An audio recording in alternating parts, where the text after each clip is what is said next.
Allez, bienvenue dans cette vidéo. Aujourd'hui, donc dans la vidéo, nous allons découvrir ma mallette de facilitation. Alors que beaucoup m'envient, puisque elle contient en fait tout le matériel dont j'ai besoin lorsque je réalise des ateliers. Donc, découvrons ce qu'il y a à l'intérieur. Donc, évidemment, des post-it indispensables de toutes les couleurs et de toutes les tailles. Donc, vous avez même des post-it géants qui permettent de jouer la pratique brainwriting, par exemple.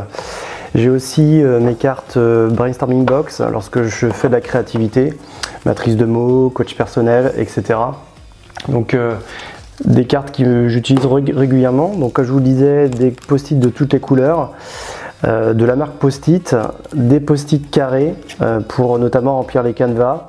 J'ai également prédécoupé des petits cartons rouges ou des petits cartons verts qui me permettent des fois de jouer des quiz, de faire de l'info-intox, voire faire une autre pratique qui s'appelle Tourne la table, que je vous invite à découvrir sur notre e-learning. Chose indispensable, le Dixit. Alors Dixit, pour ceux qui ne connaissent pas en fait, c'est un super icebreaker pour jauger son public, pour connaître l'état d'esprit. Donc on utilise donc le jeu Dixit et seulement les cartes du jeu Dixit pour faire parler les gens.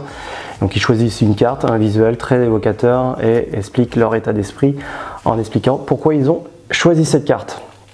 Autre matériel indispensable dans la facilitation, c'est les gommettes. Donc pour le dot voting, vous voyez, j'ai prédécoupé des petites gommettes pour lorsque j'ai des priorisations rapides à faire, je distribue le capital de 3 points qui va bien, les gens priorisent. La gomme, le Story Cube, alors ça si vous ne connaissez pas, c'est assez génial, c'est un petit jeu 2D.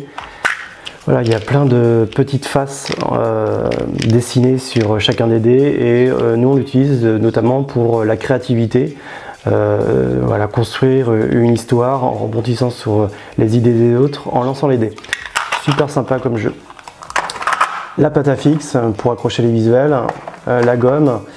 On a également des scotch de différentes couleurs. Alors le scotch ici, celui-ci sert pour accrocher nos visuels au mur. C'est un scotch tout simplement de tapissier ou de peinture qu'on utilise pour protéger le bord des fenêtres lorsqu'on peint la fenêtre par exemple.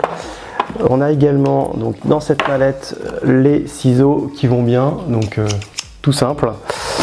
Tout un tas de crayons, des marqueurs. Alors moi j'aime bien les marqueurs avec des bourrons qui permettent d'écrire facilement sur les post-it.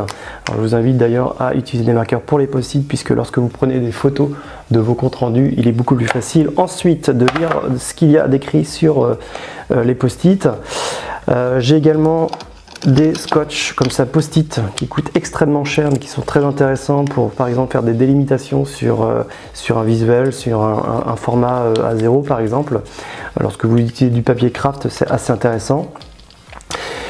Qu'est-ce que j'ai d'autre encore? Bon, un cutter, etc. Balle de tennis qui nous permet des fois de jouer des icebreakers. J'ai également différents jeux de cartes. Alors évidemment le meeting game que l'on vous a déjà présenté et qui fait partie de notre matériel pédagogique qui recense en fait tout un tas de pratiques collaboratives. Il y en a exactement 41. Et donc on utilise en formation et lors de nos différents ateliers. Également le jeu du poker game. Alors poker game, si vous ne connaissez pas non plus, c'est un jeu de cartes qui nous permet de faire des priorisations d'éléments, d'idées, avec des votes pondérés. Très sympa comme pratique. Donc voilà la petite mallette de facilitateur. Donc lorsque je me balade et que je vais en atelier, j'ai tout sous la main et donc c'est tout à fait génial d'avoir tout sur la main dans une mallette. J'ai qu'à prendre la mallette et puis me balader et aller en atelier et je sais que j'ai tout.